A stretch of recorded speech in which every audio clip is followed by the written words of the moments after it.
by the way, just to be totally transparent, that's not a new break that I wrote and recorded for this video. That's something I wrote and recorded for the Bluegrass Coalition. Go check out the latest Bluegrass Coalition performance. Good news, you don't have to wait another 5 years for an installment in this series. Welcome to the 4th episode of Fiddle Tune Favorites. A lot of other blue tubers, like that good-looking Eli Gilbert, or that handsome heartthrob David Benedict, or even that 12 out of 10 Hayes Griffin, I've made videos breaking down and teaching fiddle tunes, but we're going to do it better, because if music is a competition, then teaching music is like competing in the Olympics. So today we're going to learn Billy and the Lowground. We're going to learn some of the history, we're going to learn how to play the chords, we're going to learn how to play the melody, and then we're going to learn some common variations.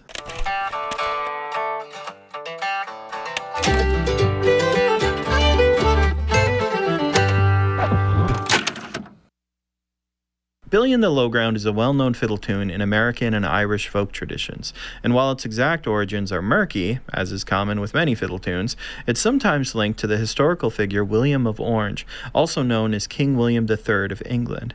William of Orange was a Protestant who defeated the Catholic King James II at the Battle of the Boyne in 1690, a pivotal moment in Irish and British history. The phrase Billy and the Lowground may refer to William himself, positioned in the low ground of the battlefield, literally the river valley where the fighting occurred. Just to be clear, there is no direct proof of this. How could there be? This tune predates TikTok by multiple centuries, so how could we look it up? In other words, this is just a long game of cultural telephone, and I'm relaying to you what was told to me. If you have a different version of the origin of this tune, feel free to leave it in the comments, because I genuinely love to hear it. By the way, this video is sponsored by me, Marcel. Make sure to go to lessonswithmarcel.com to get a signature Marcel pick made by Picksmith, or sign up for private lessons, or get all the tabs from this video for free. Anyway, back to the video. Now, when you show up at the jam and you hear that Billy and the Lowground has been called, the first thing that you really want to know are the chords. Because if there's 5 people sitting around jamming, you're going to spend 80% of your time playing rhythm. Hey, you, don't skip this step. Don't skip forward in the video. You have to learn how to play rhythm. I know it's not exciting, but you have to do it. No capo today. We're doing classic boom chuck, just like always. It's never going to lead you astray at the Bluegrass Jam. Promise me, this is the medicine. You need it. Anyway, let's lower that tempo down to 85 BPM, practice those chord changes. I'm going to show you some simple rhythm notation, and we can all play along this drum machine. Here we go. 3, 4.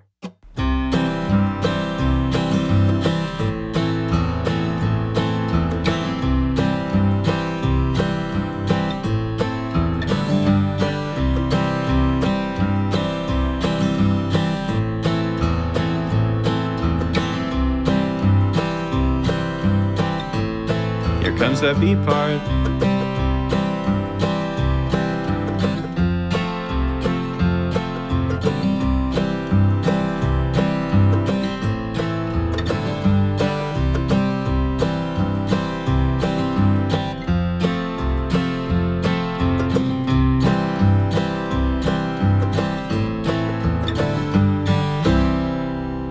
Before we move on, I got to talk about confusion with chord changes. These are old folk songs like we just heard about in the history section, and that means that there is a little bit of, disagreement about how some of these things go. So you'll notice sometimes in the 4th measure of the A part, people will play a G chord instead of playing 2 measures of A minor right there. Are they right? Are they wrong?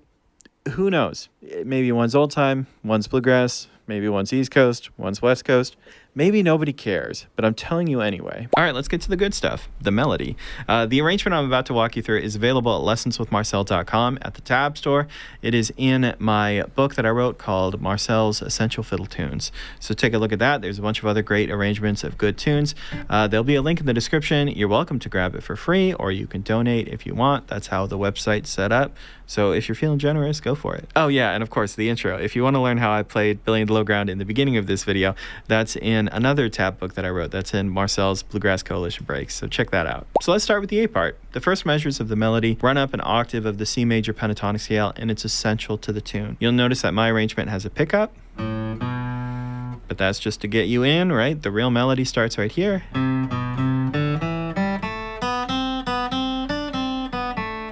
And I hear some of you screaming, Marcel, that's not the pentatonic scale. You have a B natural in there. And that's something that Andy Hatfield calls a toggle. We're going to talk about toggles more, but Billy and the Lowground comes with a built-in toggle. And there's one up the octave too. It's just this back and forth like you're switching a lever, sort of an essential quality of Billy and the Lowground as well. The other sections of the A part have a ton of variation. We're going to get into all those variations later. As always, pay attention to the pick strokes. You'll see that I've written all of the pick strokes above everything that we're about to play. Downstrokes are always on the beat. Upstrokes are always off the beat. If you're skipping the pick stroke markings, you're going to make this way harder on yourself than it needs to be, because clean pick strokes are kind of the key to a very consistent tone and playing easily at higher tempos. So let's run through that A part together. Watch those pick strokes. 4.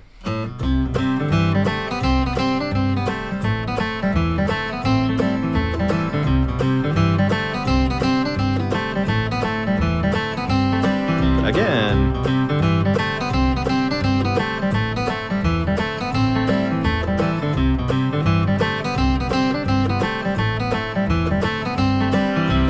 Oh, hey, sorry, am I interrupting your practice? I just want to let you know that if I'm flying through this a little too quick, that you can hit the settings wheel and you can change the playback speed and you can play along a little slower if you want.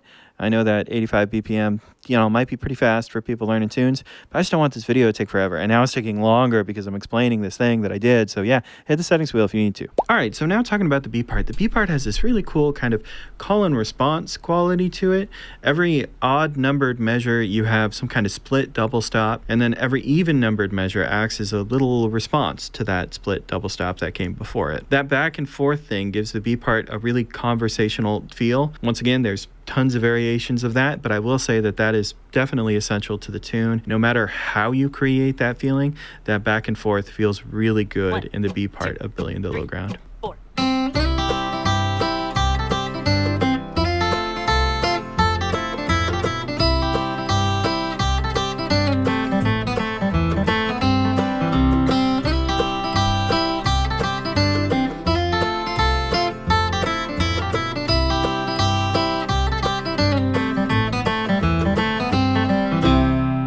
And once again, the time is really important. So if you're playing this and you're playing it out of time and the count isn't lining up, everything's going to fall apart at the jam. Make sure you're practicing with time in mind. All right, so play this whole 2 A parts, 2 B parts along with me. And don't forget, if you're still working on your rhythm, you can play your rhythm along to this too if you want to hear that melody. Let's go. 4.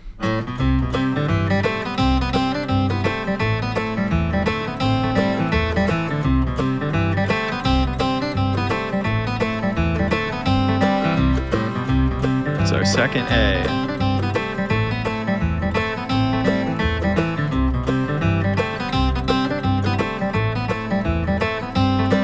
B.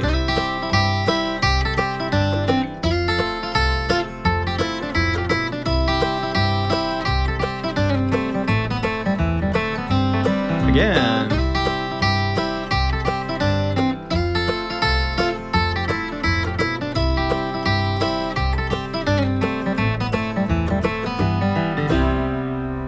I think last time when I played it, I played the wrong second ending for the B part. I'm just realizing that now because it's kind of funky how I wrote it. I like it. It's fun. I just want you to know I made a mistake. Before we talk about variations, we have to understand how this tune is built. So in the A part, there's a core melodic idea that shows up twice. That's in measures 1 and 2, and in measures 5 and 6. The second half of each of those lines either acts as a turnaround, basically setting us up to loop back into that core melodic statement, or at the very end, measures 7 and 8, that's a tag. It wraps up that entire A part. Usually the main melodic idea is something most players agree on, but the turnaround and tag are a little looser and tend to vary more from player to player. So let's talk about that main melodic statement first. Now the way that I wrote it is like this. I don't even know where I learned that. I assume I learned that from another bluegrass musician, but it's a very standard way for guitar players to play that melody. Now one of the first show-offy ways that people learn how to play this melody, guitar players specifically, is this thing that Brian Sudden does. Now, I don't know if Brian invented it or not, but it's something that I associate with him. Here we go.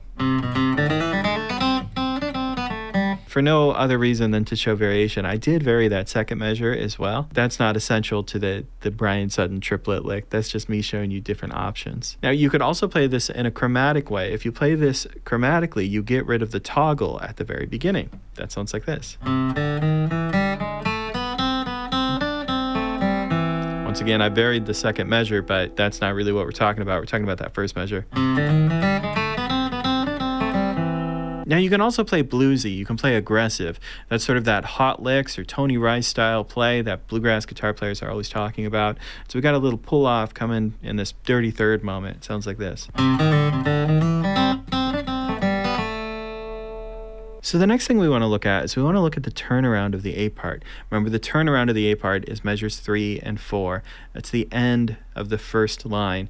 Now, this is also the moment that I talked about there being some chord change disagreement. Either way, these should work over people playing either chord changes. I've tried to make them pretty neutral sounding. So the way that I wrote it in the arrangement, we practiced it, sounds like this. Most people play this line as a way to start on the A minor chord and walk back down so we can start again. But I know if you look at Brian Sutton's Artist Works course, wow, Brian Sutton comes up a lot in these. You can find Brian in these same two measures going up. I think he does a drone up here. I don't remember exactly how it works or what it is, but I've seen students do it. I think that's kind of an oddball take in my mind. I hear much more people walking this line down so it connects back up. So if you've seen the Brian Sutton arrangement, now you know. There's also another traditional way to do this that I hear a lot, and that one might sound really familiar to you if I put it with that main melodic statement.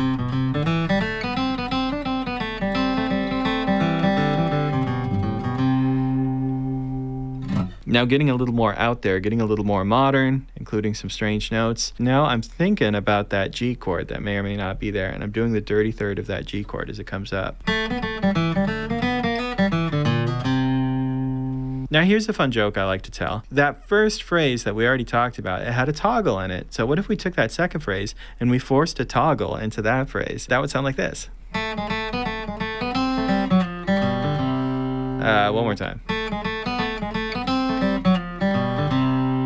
It's a fun little lick. We also have a chromatic connection. If there was a G chord there, that would be the G, 7, flat 7. It implies a G7 chord going back to C. That's really nice. And the last thing to talk about for the A part, and this one is going to apply to the B part too, is our tag phrase, right? The fourth phrase in the song, or measures 7 and 8. This one just wraps everything up with a bow, and it feels like the end. And this is where people get the most improvisational. So this is where you get all those personal statements. People drop them here. Here's how I wrote it. More toggles. I believe that's how I played it in the intro. And chromatic, this is a little bit of a Doc Watson thing. I think so many people have done it that it's no longer a Doc Watson thing, but I do associate it with him. And another Doc Watson lick, a classic Doc Watson lick for the last one.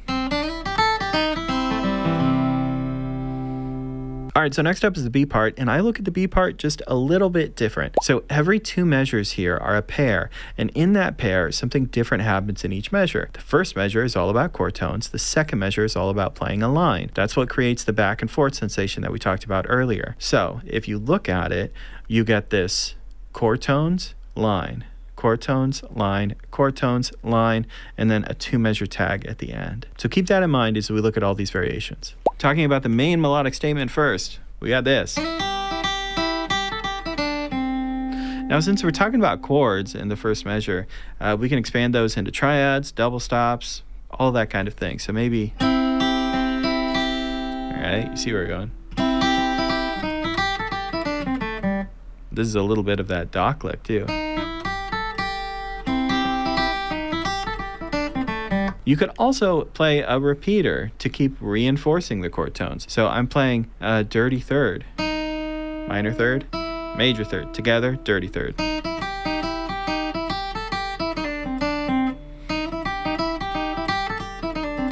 That one will work great too. See, that first measure is all about the chord. Second one, not so much. I could turn that C chord into a C7 chord with another repeater too. Maybe one like this.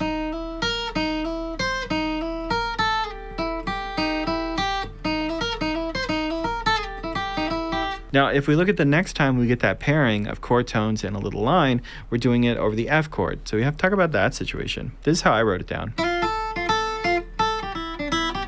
Now, the next one is a cross-picking line that I stole from Banjo Ben, actually.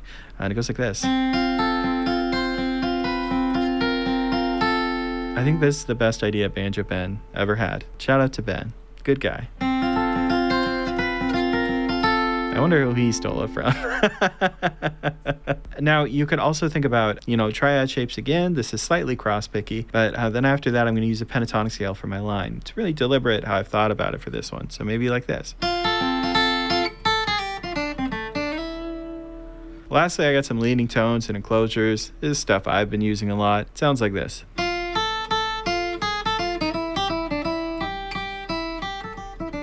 Now, if you're playing this tune and you're alternating back and forth, phrase 1 is the same as phrase 3. So we talked about phrase 1 and phrase 2. We don't have to talk about phrase 3 because it's a repeat. And if you look at phrase 4 was just a tag. We already talked about tags when we did the A part, so you're done. If you start folding up the tune and matching up all the points that are the same, you realize that there's a lot less to memorize than you think. Now, I want you all to remember that this type of study is really important because learning all of these common variations is going to give you the tools and the understanding to start creating variations and even arrangements of your own. And that's a big part of what's keeping bluegrass music alive. There isn't just one single correct way to play Billy and the Lowground, so why settle for just one? Why are you still playing it the same way? Also, the variations that I've showed you here are just a starting point. You can find these variations and these ideas in like any arrangement of Billy and the Lowground that you can find online. So now it's time for you to start coming up with your own ideas and your own variations. Shape your own thing out of Billy and the Lowground, and guess what? It'll still be Billy and the Lowground. It's still correct. So get creative. Tag me in whatever you come up with. Good luck. I'm pretty sure I've said it a few times, but I'm going to say it again. You can get the tab for this straight-ahead version of Billy and the Lowground at lessonswithmarcel.com. Remember, it is in a tab book that I wrote called Marcel's Essential Fiddle Tunes, and there's tons of tabs in that book for all kinds of fiddle tune standards if you're going to the Bluegrass Jam, so hopefully that helps. But if you check out the rest of the tab store, you'll also notice that we have hundreds of bluegrass guitar and mandolin tabs. You can get them all for free. Nothing is stopping you. If you want to be generous, you can donate, but that's not what I'm here for. It's all free. It really is. All those tabs are free on the website. People don't believe me. I'm telling the truth. Also, don't forget about snagging your Marcel pick if you haven't seen them yet. They're super cool. I'm super excited about them. Hopefully they're back in stock by the time this video comes out. You guys sold me out in like 16 hours. That was insane. Thank you so much. Sign up for private lessons. Subscribe. Do all the things you can do. Thanks for watching. I'll see you later.